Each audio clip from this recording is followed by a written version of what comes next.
Morning, everyone. Getting closer to Christmas, the festive period. So, I watched the ex governor of Kano on politics today with Sheun speak to the issue of state policing that seemed to have passed through in the most recent or the last neck of the year. So, in the last video that I did, I spoke to what is the problem with the democracy in Nigeria, and I summarized it as trust. We don't trust each other.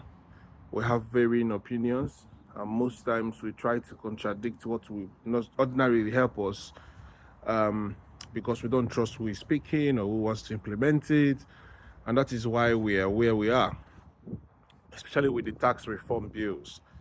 So this whole state police that has been going on for a while seem now to be getting traction. Like all the governors are on board with it, and this is why it's very very important we understand a few things. I also watched Bovi on Nedu's podcast, and I would like to say Bovi is a very very intelligent guy when it comes to people challenging what is statu quo. With things that should work, we need to be open to changes. Changes are constant, and changes are how things. If you try something for a while and you see it's not working, nothing stops you from changing it. It shows you are smart, you are responsive, you understand, you react, and you're trying to make things better. So, Bovi alluded to one of the issues that most of our trauma, and believe it or not, if you're Nigerian, you have trauma, especially if you've lived in that country. So when you hear people like Kemi Badenoche speak to, the issue of her encounter with her brother, with the Nigerian police, the extortion, or she even said the police stole from her. And then you wonder, this is somebody that came to the UK as an adult like myself, or, maybe she came when she was a teenager or whatever. She lived both worlds, so she understood what the police is in Nigeria and what the police is in the UK. So she's not far from the truth at all. These are things that people experience, and that's why we had the widespread answers. I also see that the IG of police have reacted to that, issuing what do you call it? Letters to ask police to stop detaining youths and all of that. Now, why these are prevalent is because of what Bovi alluded to, which is it all starts from our secondary school, our school mother, school father, senior prefect. I remember where I went to my own secondary school. I went to a mission school. There's a particular prefect, our SP. I wouldn't like to mention name. He's in the UK now. He traumatized a lot of us. He actually did traumatize a lot of us. People were so scared of him. Apart from our principal then, he was the second most feared guy. He was a student like us. And what Bovi said was ask a question in the room to the Honest Bunch podcasters, like, would any of you trust a 16-year-old to make a decision for your children? Now, don't get me wrong, there are people who are quite advanced in, not minding their age. There are people who are very young and they can be geniuses. They can be very, very advanced.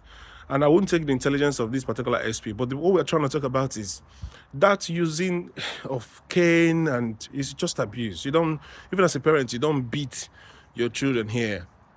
So, what I experienced in terms of that, childhood experience in my secondary school, and speaking of myself now with other students, it made me to say to myself that when I finally become a senior prefect, I'm not going to beat anybody. So instead of me saying, okay, I will punish others because I was punished, I choose to do the other way. So by the time I was in SS1, I've even written EcoGC, SS2, I've even written WAEC and left. But then when I became a senior student, I never beat anybody. In fact, I was even a friend to junior students because I felt like, okay, this was inhumane. This was not good. Why should we be scared of you because you're a senior prefect? So that is where most of our trauma is, stemming from. Then somebody else, another comedian, it's funny, I mentioned a lot of comedians, and I like the kind of guests that are coming to Honest Bunch now, because when they started off, they started having some foolish people come on. But right now, in this particular season, they've been bringing very knowledgeable and intelligent people to the podcast, which is good, because we need to learn off people that are smart and intelligent in the society. Now, there was a post that Funny Bone made a while ago, And Funny Bones said maybe the best way to recruit for Nigerian police would be to recruit, make it a minimum requirement to recruit people that are at least graduates. So the minimum requirement to be a police officer should be that you're a graduate. And I support that. I buy into that. Funny Bone is right in that regard, because if you think about it, in the UK, if you see the UK police, they are the most professional you can ever meet. In fact, I think Oke Bakassi or somebody else in one of the comedy shows that I went to was trying to make, just opposing the two police systems, Nigeria and the UK, and they said the intelligent police in Nigeria are in the office. The illiterates or the uneducated police are the ones outside. They will rough handle you, take you to the police. Then when you want to speak good English, you probably go to the office and speak to the, DPO or whatever. But then the reverse is the case in the UK. The intelligent ones are outside, and the one that will rough handle you is is in the office. So you see the ones on the street, they'll be calling you, sir. I'm afraid, you have to come with us. They, talk to you, unless you want to resist arrest, and they will use force. And the force is not to be beating you like an animal. It's just to what? Restrain you and be able to arrest you. Then when you go to the police, if you want to do anyhow in their station, you will see the mad ones there. But that being said, we need to understand what police are. Police are simply law enforcers. Now, you cannot enforce what you don't know, which is the problem. Now, if you also listen to Charles Apoki's history on Nigerian police, I think it was done a few weeks back, either last week or 2 weeks back. Charles Apoki, just go to YouTube. It's a very short video, I think within 15 minutes or 14 minutes. He spoke about the history of Nigerian police. I think it was along the lines when police picked up Dele Farotimi. So he was, Chasapoki was trying to say that Nigerian police is not Nigerian police, but Nigeria police. And it was done or started even before the British police was established. And it was done by the colonial masters, and that's why they have that colonial mentality. Their training has always been along those lines. And it was a very, very impactful history lesson, because he said that he even gave this talk or this lecture to the police themselves, for them to understand that there is a reason why they get all this kind of training, where somebody will put his head and you are knocking him on his head and you tell him not to cry. That's the worst form of inhumanity to man. So the police need to check their training school, check how they are trained, check their recruitment process. And again, I did a video where I was advising the police or the system or whoever is in charge of the funds that goes to the police is to sort of use this UK approach. This is how UK look after their police or their military. They will have a particular company, or yes, a company that will be in charge of all the repairs. If you have any issue, if you have windows broken in the barracks, or if anybody needs to move, this company is in charge. You call, you report, they give you a time, and they will go, line by line and make sure everybody is attended to.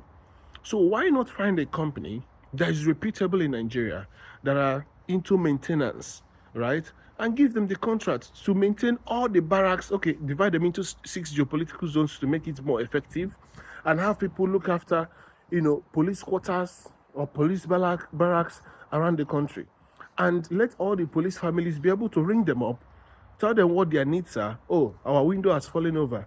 Oh, we need repainting. Then they can come there, look at the barracks, give it a facelift, or look after the needs of these people, so that the police will feel like they are part, without having to give, pass their trauma to the people. That's one hand. Then the second hand is that at least some part of Nigeria, the police don't even know how to speak English. They're mainly outside, or people that are even uneducated, that not just know how to use gun. So Nigeria always think about kinetic. They don't know how to give these guys proper training to be able to relate with other Nigerians in a civilized manner. Do you understand? And again, it was very important that, the ex-governor of Kano was trying to explain, and even Shehu said he did a research on other states that practice democracy, like other countries, and how they have different tiers of police. You have the federal police, the state police, and sometimes you have sheriffs, or what you regard as local government, policing system. These are things we need to implement in Nigeria. Like Bobby said, we know how to copy, but we don't know how to paste. You cannot have a federal or a federation and then run it with unitary system of policing or a centralized police system. You have to trust, if you can trust a governor with FAC allocation, billions, right? And then you say, oh, you don't trust them with police. Who are you deceiving? And at the same time, give the same governor immunity. You are simply giving him a blank check to go and steal money. You give him immunity until he finished stealing the money and covering his tracks, and then you tell him EFCC will come out. How many governors have been successfully prosecuted and loots recovered in Nigeria since the establishment of EFCC? The biggest boss that they did now is Yahoo people. So at the end of the day, we need to look at our system, see that it is not working, see where the porous, the holes are, and try to cover it.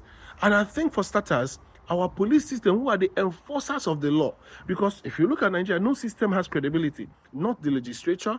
We see what is happening with Dele's book. Not the parliament. Nobody even supports that these people are independent, who believe they are rubber stamp, led by Senator Babio, and not the policing system, who are supposed to be enforcers. So at the end of the day, according to the reports, the police probably are recruiting 10,000 a year, but they are retiring about 5,000 a year. So we have on average about 350,000 of thousand policing about 200 million people. That's incredibly low. Now, all the other agencies that you have, why not mask everybody as police and have them internalized as different departments, and give police a new brand? Let them look better. Sometimes when you look police on the road, their AKs are just with solo tape. Some of them are, you don't even know if they are still cocking and shooting and all of that thing. And they look so outdated. They look like NTA. No rebranding. I mean, have you seen the French police? Have you seen, and these things are things that your public are saying every day. These are your law enforcers. They don't even know the law they are enforcing. They don't even know how to read your rights. They are not even educated enough to have a conversation with you. All you can do to pass through them is give them money. Do you understand? So at the end of the day, Nigeria needs a big reform in almost every aspect. But for starters, why not we raise the bar of recruitment into the Nigerian police as degree holders? At least let them be people that can read and write. All this issue of what do they call it again? Federal character. You have to recruit so many from this person, from this person, and then if you go to a particular place, they don't have educated people. You carry whoever they give you and put them, because federal character says you have to have a number of people from that side. So at the end of the day, we are the ones that are creating the problems. That we are not changing the system to be able to have a better solution, and that is where we are failing as a country. And that is why Kemi can say what she's saying, and she's right. And who else can say it better? She's a Nigerian. It's not an Oyibo. It's not David Cameron now saying it when he was the leader of Conservative. This is now a Nigerian saying it in 2024, saying that Nigeria is extremely corrupt. And Kashim Shettima can say whatever he wants to say and call other names of other countries or people from other countries that are also in high positions. But remember, those countries that Shettima, the vice president of Nigeria, is mentioning, they don't have as much corruption cases like Nigeria has. Nigeria government is synonymous with the word corruption. Once you hear Nigeria, you hear fraud. If you are looking at the Nigerian citizens, once you hear Nigerian government, you hear corruption. So we need to start rebranding. And that's why Dollar Kumili was saying, let us rebrand Nigeria, before her demise. So at the end of the day, we have fought for so long. I mean, Bovi keeps saying our parents fought the Civil War. We are still in that trauma.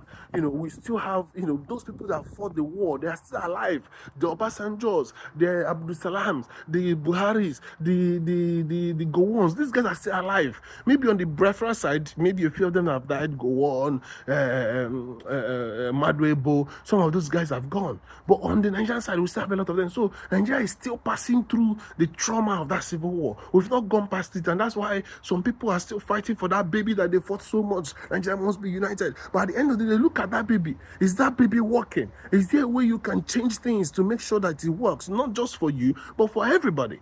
So at the end of the day, I think the policing system being changed in terms of give state police, let the federal police have hierarchy.